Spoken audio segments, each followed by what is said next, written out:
It was the best of introductions. It was the worst of introductions. Today we're looking at Manette Street.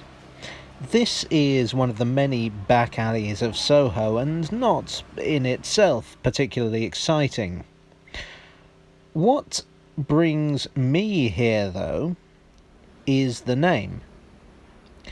The street was built in the 1690s and for much of its existence was known as Rose Street. It takes its modern name from Charles Dickens' novel, A Tale of Two Cities, and the characters of Dr. Manette and his daughter Lucy. In the novel, the Manettes are said to live near Soho Square, although their house matches the house of St. Barnabas, which is actually on the square itself. So, why were the Manettes in Soho in the first place? Well, the thing about Dickens' books is that the geography of London is absolutely integral to them.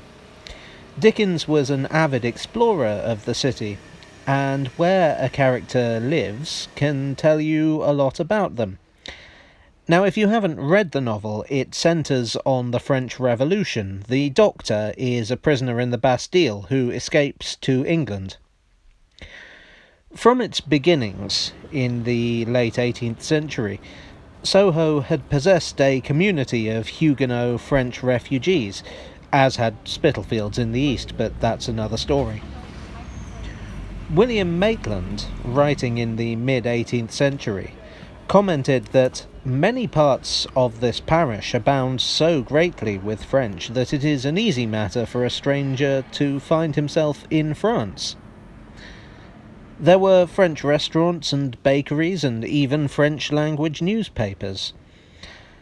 It was natural, therefore, that when the French Revolution and the ensuing terror occurred, those escaping would settle in the West End.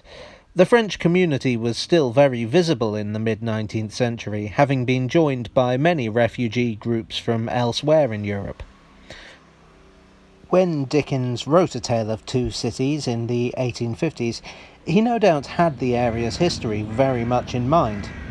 Actually, the book has been criticised for the fact that London is far more vividly realised in its pages than Paris. A tale of one city and some stuff happens in the other. As an interesting addendum, a lot of critics see Dickens' decision to use the French Revolution as a backdrop to his novel as a warning to the people of Britain. There's a sense that what happened in Paris could happen in London as well. Might this have been inspired by Soho? With its position as a community that welcomed refugees from France and elsewhere in Europe, Soho had become something of a magnet for radical politics in the 19th century. Notable thinkers such as Giuseppe Mazzini, Louis Blanc and Karl Marx would all reside here. One wonders, therefore, if the ideas behind A Tale of Two Cities, its settings, its themes and characters, all coalesced from pacing the same set of streets. If therefore it wasn't so much a tale of two cities as a tale of one parish.